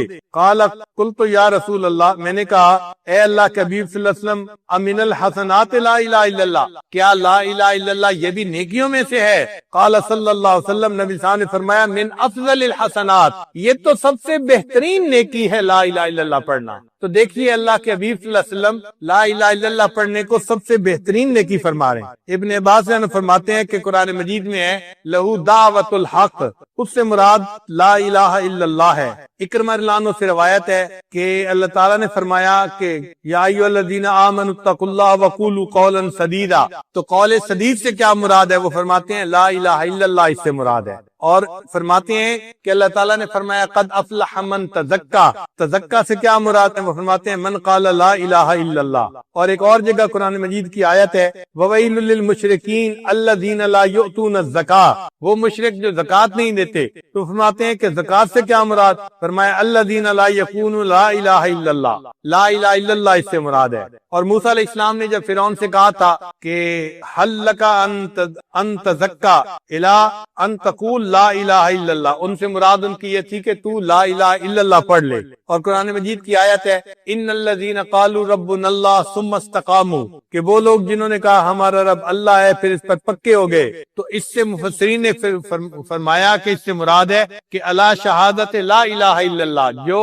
لا الہ الا اللہ کی شہادت پر پکے ہو گئے۔ قرآن مجید میں اللہ تعالیٰ ارشاد فرماتے ہیں الا من اذن له الرحمن وقال صوابا، یہاں صوابا سے کیا مراد ہے؟ فرمایا لا الہ الا اللہ اس سے مراد ہے۔ چنانچہ لوط علیہ السلام نے اپنی قوم سے کہا تھا الیس منکم رجل رشید، تو فرمایا تھا الیس منکم رجل یقول لا الہ الا اللہ، تم میں سے کوئی لا الہ الا اللہ کہنے والا نہیں ہے، اس سے مراد تھا رجل الرشید۔ قرآن مجید کی آیت ہے کہ جہنمی جہنم میں کہیں گے رب ارجعون، اے اللہ ہمیں واپس لوٹا دیجئے، لعلی اعمل صالحا فیما ترکت کلا، تو اعمل صالحا سے کیا مراد ہے؟ تو مفسرین نے لکھا کہ اقول لا الہ الا اللہ، تاکہ میں لا الہ الا اللہ کہہ سکوں۔ اللہ رب العزت کا ارشاد ہے للذین احسنوا الحسنی، کہ جو لوگ نیکی کریں گے ان کو حسنہ ملے گا۔ اس سے کیا مراد ہے؟ فرمایا کہ جو لوگ کہیں گے لا الہ الا اللہ، الحسنہ سے مراد الجنہ، ان کو جنت ملے گی، وزیادہ، اور زیادہ سے مراد النظر الی وجہ اللہ تبارک و تعالی، اللہ تعالیٰ کا دیدار کرنا۔ مجاہد رحمت اللہ علیہ فرماتے ہیں کہ اللہ تعالیٰ کا فرمان ہے وَأَسْبَغَ عَلَيْكُمْ نِعَمَهُ ظَاهِرَةً وَبَاطِنًا، اس سے کیا مراد ہے؟ وہ فرماتے ہیں اس سے مراد ہے لا الہ الا اللہ۔ ایک بندے نے وہاب میں منبہ رحمت اللہ علیہ سے کہا کہ الیس مفتاح الجنت لا الہ الا اللہ، کیا لا الہ الا اللہ جنت کی کنجی نہیں ہے؟ نبی اسلام نے فرمایا ہے، انہوں نے فرمایا بلا ایسا ہی ہے یا ابن اخی، ولیکن لیس من مفتاح الا ولہ اسنان فمن جاء باسنانہ فتح لہ ومن لا لم یفتح لہ، یعنی چابی کے دندانے بھی ہوتے ہیں، تو نیک اعمال دندانے کی مانند ہیں۔ جس نے کلمہ پڑھ لیا چابی تو مل گئی، لیکن اگر وہ اعمال بھی ٹھیک کر لے گا تو دندانے بھی ٹھیک ہو جائیں گے، تو جنت کا دروازہ کھل جائے گا۔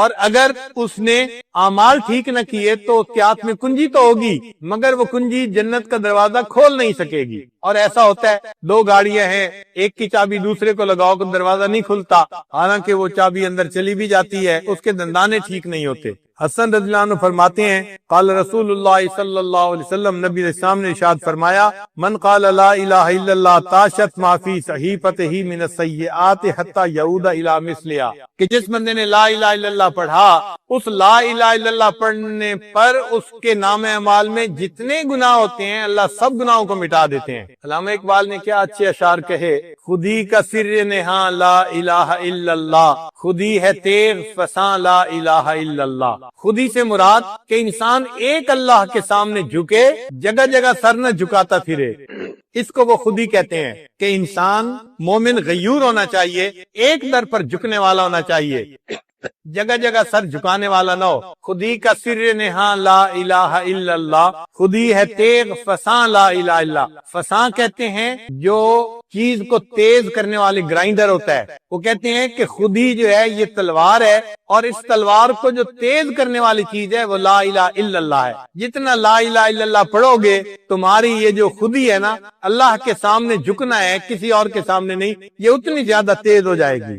یہ دور اپنے براہیم کی تلاش میں ہے، صنم کدا ہے جہاں لا الہ الا اللہ، کیا ہے تو نے متاع غرور کا سودا، فریب سود و زیاں لا الہ الا اللہ۔ یہ مال و دولت دنیا، یہ رشتہ و پیوند بتان وہم و گما لا الہ الا اللہ، خرد ہوئی ہے زمان و مکان کی زناری، نہ ہے زمان مکان لا الہ الا اللہ، یہ نغمہ فصل گل و لالا کا نہیں پابند۔ یہ بہت ہی خوبصورت شعر کا ہے، یہ نغمہ فصل گل و لالا کا نہیں پابند، یعنی یہ جو نغمہ ہے نا لا الہ الا اللہ والا، یہ اس کو بہار کی ضرورت نہیں ہے کہ بہار میں پڑھیں گے خزاں میں نہیں پڑھیں گے، یہ نغمہ فصل گل و لالا کا نہیں پابند، بہار ہو کے خزاں لا الہ الا اللہ۔ ہمیں تو ہر حال میں لا الہ الا اللہ پڑھنا ہے۔ اور آخری بات کہتے ہیں، اگر کہ بت ہیں جماعت کی آستینوں میں، مجھے ہے حکم اذاں لا الہ الا اللہ۔ تو ہم اگر لا الہ الا اللہ پڑھیں گے، اس سے ہمارے دل منور ہوں گے،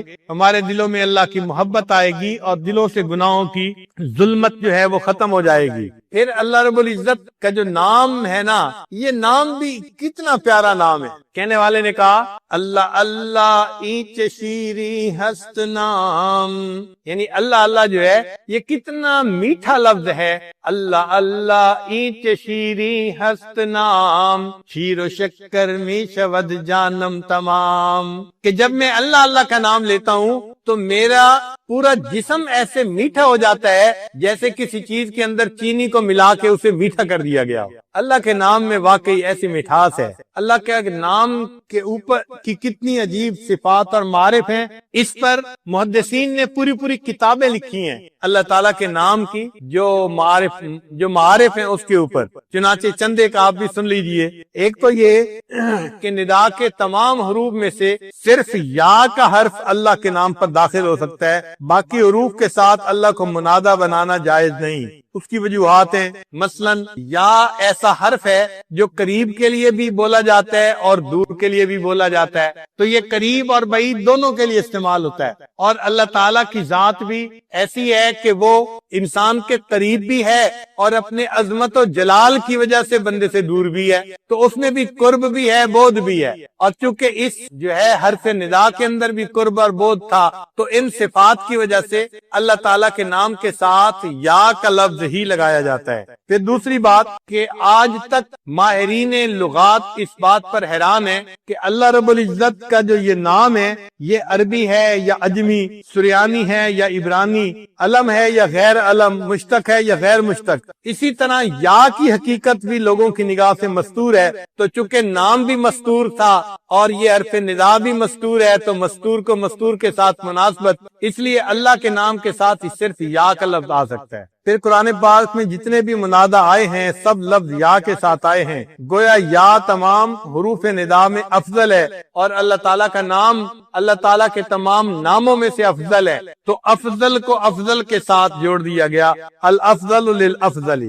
پھر یا ایسا حرف ندا ہے کہ جو بہت جس میں تخفیف ہے، چھوٹا ہے، آسانی سے کہا جا سکتا ہے، اور اس کے آخر میں الف ہے جو کہ مد الصوت کے لیے ہے اور مدادہ کے لیے مناسب ہے، کیونکہ لفظ اللہ کے ساتھ کثرت سے اللہ کو پکارا جاتا ہے اور کثرت استعمال تخفیف کا تقاضا کرتی ہے، اور لفظ اللہ کے ساتھ یا کو خاص کر دیا گیا، اس میں بھی تخفیف اور اس میں بھی اس کے لیے بھی تخفیف۔ تمام حروف ندا میں یا ایسا حرف ندا ہے جس کا حذف کرنا جائز ہے۔ معذوف ہونے کی صورت میں ظاہراً یہ حرف مستور ہوتا ہے اور عملاً و تصرفاً ظاہر ہوتا ہے، یعنی ظاہر بھی ہے مستور بھی ہے، گویا اس حرف کا ظاہر بھی ہے اور باطن بھی ہے، اور چونکہ اللہ تعالیٰ کا ظاہر بھی ہے باطن بھی ہے، الظاہر بھی ہے الباطن بھی ہے، اس مناسبت سے بھی اللہ کے نام کے ساتھ اس لفظ کا حرف کا آنا وہ زیادہ جو ہے وہ بہتر نظر آتا ہے۔ اللہ تعالیٰ کے نام میں ایک خوبی یہ بھی ہے کہ اس نام کے جتنے ٹکڑے کرتے چلے جائیں، جو ٹکڑا باقی بچتا ہے وہ اللہ تعالیٰ کے نام ہی کی طرف انسان کو دعوت دیتا ہے۔ مثلا اللہ کا نام لکھا ہوا ہے، اب اس کو پڑھے تو کون یاد آتا ہے؟ اللہ یاد آتا ہے۔ اب اگر کوئی بندہ فرض تو پہلی الف ہٹا دے تو باقی کیا بچتا ہے؟ للہ، تو للہ کس کی یاد دلا رہا ہے؟ اللہ تعالیٰ کی۔ اچھا ایک اور لام ہٹا دے تو پھر باقی کیا رہ گیا؟ لہو، لہو ما فی السماوات و ما فی الارض، وہ بھی اللہ کی یاد دلاتا ہے۔ اچھا اگر دوسرا لام بھی ہٹا دیا جائے تو پھر باقی کیا بچ جاتا ہے؟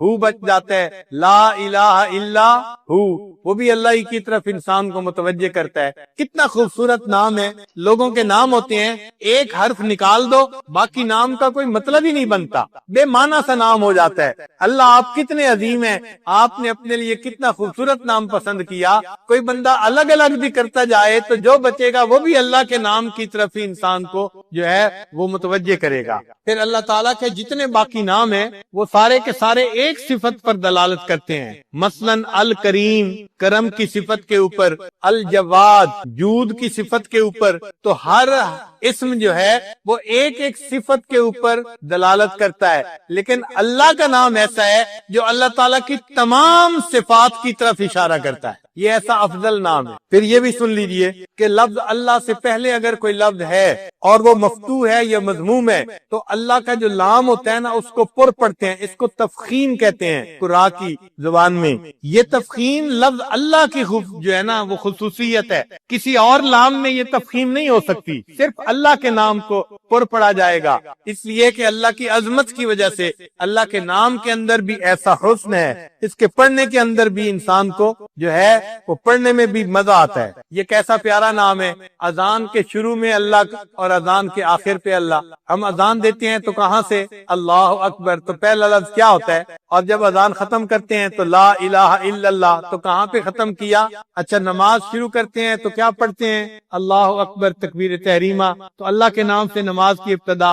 اور جب سلام پھیرتے ہیں تو پڑھتے ہیں السلام علیکم ورحمۃ اللہ, تو اللہ کے نام پہ انتہا. تو اذان کی ابتدا اور انتہا اللہ کے نام سے, نماز کی ابتدا اور انتہا اللہ کے نام سے. یہ کیسا پیارا نام ہے. اگر یہ کسی بندے کے دل میں بس جائے تو سوچئے کہ اس بندے کو کتنی نعمت اللہ کے ہاں سے نصیب ہو گئی. اس لیے بچہ جب دنیا میں آتا ہے تو سب سے پہلے اس کے کان میں اللہ کا نام پہنچایا جاتا ہے. جب اذان دیتے ہیں بچے کے کان میں تو اللہ اکبر سے شروع کرتے ہیں, تو سب سے پہلا نام کیا پہنچا, اللہ کا نام پہنچا. پھر اللہ کسی دوسرے اسم کی طرف مضاف نہیں ہوتا, جبکہ دوسرے اسماء اس کی طرف مضاف ہوتے ہیں. جیسے عبداللہ, کتاب اللہ, تو اس کی طرف تو مضاف ہو رہے ہیں باقی, لیکن اس کی اضافت کہیں نہیں کر سکتے چونکہ اضافت نقص کی دلیل ہوتی ہے, اس لیے اس نام کی طرف وہ نہیں کر سکتے. اللہ تعالیٰ احتیاج سے پاک ہیں, ایسے اللہ تعالیٰ کا نام بھی احتیاج سے پاک ہے. پھر یہ اللہ کا نام پوری کائنات کی جان ہے. ان اللہ عز وجل یقول لاسرافیل اذا سمعت قائلا یقول اللہ اللہ فاخر النفخۃ 40 سنۃ اکراما لقائلها, کہ جب تو کسی بندے سے سنے کہ وہ اللہ کا لفظ کہہ رہا ہے, اس نام کے اکرام کی وجہ سے سور پھونکنے میں 40 سال تاخیر کر دینا. کتنا یہ عظیم نام ہے کہ اس کی وجہ سے پوری کائنات تباہ ہونے سے بچا دی جاتی ہے 40 سال کے لیے. جب اللہ تعالیٰ نے آدم علیہ السلام میں روح پھونکی تو حدیث پاک میں آتا ہے کہ جیسے ہی وہ زندہ ہوئے تو انہوں نے سب سے پہلے اللہ کا نام لیا. ایک اور طلباء کے لیے نکتہ, آپ نے دیکھا ہوگا کہ جب حروف ابجد لکھتے ہیں نا, الف کھڑی کھڑی لکھتے ہیں اور با لیٹی لیٹی لکھتے ہیں. تو با فطرتاً یعنی اصلاً وہ لیٹی ہوئی ہوتی ہے, الف کھڑی ہوئی ہوتی ہے اور با لیٹی ہوتی ہے. لیکن یہ با جب اللہ کے نام کے ساتھ مل جاتی ہے, اللہ کے اسم کے ساتھ مل جاتی ہے, جیسے بسم اللہ, تو اس میں جو شروع میں با لکھتی ہیں اس کو بھی کھڑا بناتے ہیں. کیوں کھڑا بناتے ہیں؟ اللہ کے نام کی عظمت کی وجہ سے. ہمارے لیے سوچنے کی بات ہے, اگر با لیٹی ہوئی تھی, اللہ کے نام کے ساتھ جڑی, اللہ کے نام نے اس با کو کھڑا کر دیا. اے انسان, تو بھی دنیا میں پریشانیوں سے لیٹا ہوا ہے, اللہ کے نام کے ساتھ نتھی ہو جائے گا, اللہ تعالیٰ تجھے بھی کھڑا فرما دے, تجھے بھی عزتیں عطا فرما دیں گے. حضرت عمر بن عبدالعزیز رحمت اللہ علیہ اپنے کاتب کو کہا کرتے تھے کہ جب بسم اللہ لکھنا ہو تو با کو ذرا اونچا کر کے لکھا کرو, جتنا اونچا کر کے لکھو گے اتنا بسم اللہ میں حسن زیادہ ہوگا. اب اس نام کا ذکر ہم نے کثرت کے ساتھ کرنا ہے. ہمارے ایک بزرگ فرماتے ہیں, مومنا ذکر خدا بسیار گو, مومنا ذکر خدا بسیار گو, تابعہ بی درد عالم آبرو, ذکر کن ذکر تا ترا جانس, ذکر کن ذکر تا ترا جانس, پاکی دل سے ذکر رحمانس. جتنا رحمان کا ذکر کریں گے اتنا ہی دل کی پاکی زیادہ بڑھے گی, دل منور ہوگا. تو آج کی مجلس میں ہم اپنے دلوں میں یہ ارادہ کریں کہ ہم نے اس ذکر کی کثرت کرنی ہے، لیٹے بیٹھے چلتے پھرتے اپنے اللہ کو یاد کرنا ہے اور اپنے دل کو اس نام سے منور کرنا ہے۔ یہ نام اتنا برکتوں والا ہے کہ حضرت گنگوئی رحمۃ اللہ علیہ نے ایک جگہ لکھا ہے کہ اگر کوئی بندہ پوری زندگی میں ایک مرتبہ اللہ کا نام محبت سے لے گا، اس ایک عمل کی وجہ سے کبھی نہ کبھی اس کو جہنم سے ضرور نکال لیا جائے گا۔ تو جس نام میں اتنی برکت ہو کہ ایک دفعہ اللہ کا نام اللہ کثرت سے کوئی لے، ایک دفعہ نام لے تو جہنم سے نکلنے کا سبب بنے گا۔ اگر بار بار اس نام کو لیں گے اور رٹیں گے تو اللہ کو کتنا اچھا لگے گا۔ اللہ تعالیٰ ہمیں اپنا ذکر کثرت کے ساتھ کرنے کی توفیق عطا فرمائے۔ ہمارے اکابر خوب ذکر کرتے تھے، بہت زیادہ ذکر کرتے تھے، چنانچہ کتابوں میں لکھا ہے کہ بعض حضرات ستو خشک پھانکتے تھے تو دوسرے بزرگ فرماتے ہیں کہ میں نے ان سے پوچھا اس میں پانی ملا کے کیوں نہیں کھا لیتے؟ وہ کہنے لگے میں نے حساب لگایا ہے، اگر خشک کھائیں تو وقت کم لگتا ہے، پانی ملا کے کھائیں وقت زیادہ لگتا ہے، اور پانی ملانے میں اتنا وقت زیادہ لگتا ہے کہ جس میں 70 مرتبہ سبحان اللہ پڑھ سکتا ہوں، لہذا پچھلے 20 سال سے میں خشک ستو کھا کے گزارا کر رہا ہوں، جو وقت بچتا ہے اس میں بھی میں اللہ کا نام لے لیتا ہوں۔ اور ہمارے اکابر تو فرماتے ہیں کہ ہر سانس کے نکلتے آتے اور جاتے اللہ کا نام انسان لے، ہر سانس کے ساتھ اللہ کا نام، ایک سانس بھی اللہ کے نام سے غافل ہو کر نہ گزرے۔ ہمارے سلسلہ عالیہ نقشبندیہ میں اس کو وقوف قلبی کہتے ہیں۔ وقوف قلبی کا مطلب کہ دل ہر وقت اللہ کے ساتھ جڑا رہے، لیٹے بیٹھے چلتے پھرتے ہر وقت دل اللہ تعالیٰ کی یاد میں مصروف رہے۔ اور واقعی انسان اس نام کو جتنا کثرت سے لیتا ہے، یہ نام انسان کے دل کے اندر اس طرح بس جاتا ہے کہ پھر انسان بھول ہی نہیں سکتا۔ بھلانا بھی چاہو بھلا نہیں سکو گے، بھولنے کی بھی کوشش کرے انسان تو اس نام کو بھول نہیں سکتا، ایسا دل میں بس جاتا ہے۔ چنانچہ شاعر نے کہا روز کہتا ہوں بھول جاؤں انہیں، روز کہتا ہوں بھول جاؤں انہیں، روز یہ بات بھول جاتا ہوں۔ ایسا یہ نام دل میں بس جاتا ہے کہ بندہ بھولنے کی نیت کرے تو بھول بھی نہیں سکتا۔ امام ربانی مجدد ثانی رحمۃ اللہ علیہ فرماتے ہیں کہ جس بندے کو فنائے قلب کی کیفیت حاصل ہو گئی، اس بندے کو 1000 سال کی عمر دی جائے اور اسے کہا جائے اس 1000 سال میں تم اللہ کے نام کو بھلا کر دکھاؤ، وہ فرماتے ہیں کہ 1000 سال کوشش کرنے کے باوجود وہ اللہ کی یاد سے غافل نہیں ہو سکے گا۔ اب ایسا مقام کہ بھلانا بھی چاہو بھلا نہیں سکو گے۔ اس لیے ہمارے مشائخ نے لکھا ہے الفانی لا یرد، فانی واپس نہیں لوٹتا۔ واقعی جس کو ذکر میں فنا حاصل ہو جاتی ہے پھر غفلت کا نام و نشان وہاں نہیں آتا۔ اس کی مثال یوں سمجھیں کہ اگر کوئی پھل پک جائے تو کیا پکنے کے بعد دوبارہ کچا ہو سکتا ہے؟ دوبارہ کچا نہیں ہو سکتا۔ کوئی بچہ بالغ ہو جائے تو بالغ ہونے کے بعد دوبارہ نابالغ تو نہیں ہو سکتا۔ اسی طرح جب ذکر میں فنا کا مقام مل جاتا ہے تو بندہ پھر دوبارہ غفلت کی طرف واپس نہیں لوٹ سکتا۔ تو ہم ذکر کو اتنا کریں کہ اس کو نقطہ فنا تک پہنچا دیں، فنائے قلبی کا مقام حاصل ہو جائے اور ہمیں اللہ تعالیٰ شیطان کے فریب سے محفوظ فرما لے۔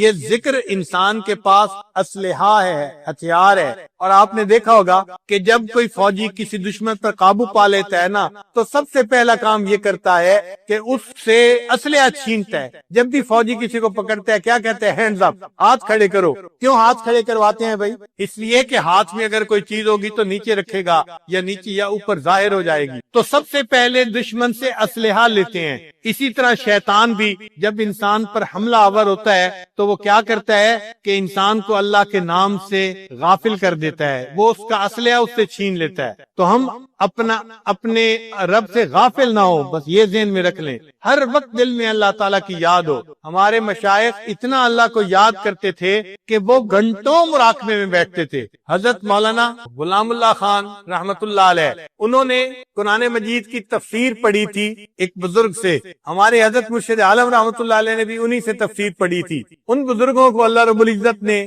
نقشبندیہ سلسلہ میں بہت زیادہ جو ہے وہ ذکر کی توفیق عطا فرمائی تھی۔ ہمارے حضرت فرمایا کرتے تھے وہ اتنا ذکر کرتے تھے کہ عشاء کے بعد مراقبہ کرواتے تھے جس کی اختتامی دعا نہیں ہوتی تھی۔ ہم بڑے حیران ہوئے کہ عشاء کے بعد مراقبہ کرواتے تھے اور اس کی اختتامی دعا نہیں ہوتی تھی۔ تو حضرت نے فرمایا ہاں، حضرت نے سب مریدین میں اعلان کیا ہوا تھا کہ بھائی جب مراقبہ میں شروع کروں گا آپ مراقبے میں شریک ہو جائیں، پھر جو تھک جائے وہ اٹھ کے چلا جائے۔ ایک جاتا تھا، دوسرا جاتا، تیسرا جاتا، لوگ اٹھ کے جاتے تھے، تہجد کا وقت ہو جاتا، حضرت جب سر اٹھاتے تھے تو سب لوگ جا چکے ہوتے تھے، حضرت اٹھ کے تہجد کی نیت مان لیتے تھے۔ ان کے مراقبے میں اختتامی دعا ہی نہیں ہوا کرتی تھی، اتنا لمبا مراقبہ کیا کرتے تھے، گھنٹوں اللہ کی یاد میں بیٹھا کرتے۔ سید احمد بدوی رحمت اللہ علیہ مصر میں ایک بزرگ ہوئے ہیں، ان کے بارے میں آتا ہے کہ وہ کئی دن کا مراقبہ کرتے تھے، یعنی 40 دن مراقبے میں بیٹھتے تھے۔ کیا مراد؟ فقط نماز کے وقت اٹھتے تھے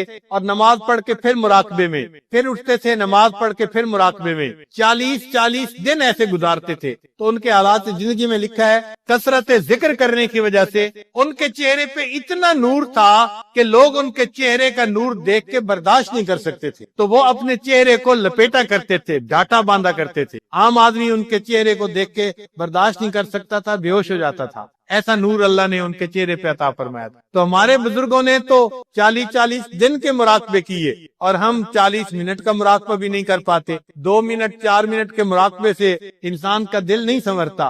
جو دل بگڑنے میں جو ہے 20 سال لگے اس کو بگاڑنے میں، اب اس کو سنوارنے میں 20 منٹ تو لگیں گے ہی نا۔ یہ کیسے ہو سکتا ہے کہ ہم 2 منٹ کا مراقبہ کریں اور دل سنور جائے؟ تو اس کے لیے وقت لگانا پڑے گا۔ ہم اس کو اپنی ایک ضرورت سمجھیں، موت سے پہلے یہ نعمت اللہ نے ہمیں عطا فرمائی ہے، ہم اپنے دل کو سنوار لیں تو یہ قلب سلیم بن جائے گا۔ اور اللہ تعالیٰ فرماتے ہیں کہ یوم لا ینفع مال ولا بنون الا من اتى اللہ بقلب سلیم، قیامت کے دن نہ مال کام آئے گا، نہ اولاد کام آئے گی، بیٹے کام آئیں گے، ہاں جو سنورا ہوا دل لایا وہ دل اسے کام آئے گا۔ اللہ تعالیٰ دلوں کے بیوپاری ہیں، بندے سے دل مانگتے ہیں، اے بندے مجھے اپنا دل دے دے۔ ہم اللہ کو اپنے دل میں بسا لیں، اتنا ذکر کریں کہ اللہ دل میں آ جائے، اتنا ذکر کریں کہ اللہ دل میں سما جائے، بلکہ اتنا ذکر کریں کہ اللہ دل میں چھا جائے۔ حضرت مجدوب رحمۃ اللہ نے یہی کہا، یاد میں تیری سب کو بھلا دوں کوئی نہ مجھ کو یاد رہے، یاد میں تیری سب کو بھلا دوں کوئی نہ مجھ کو یاد رہے، تجھ پر سب گھر بار لٹا دوں خانہ دل آباد رہے، سب خوشیوں کو آگ لگا دوں غم سے تیرے دل شاد رہے، سب کو نظر سے اپنی گرا دوں تجھ سے فقط فریاد رہے، اب تو رہے بس تادم آخر ورد زباں اے میرے الہ، لا الہ الا اللہ، لا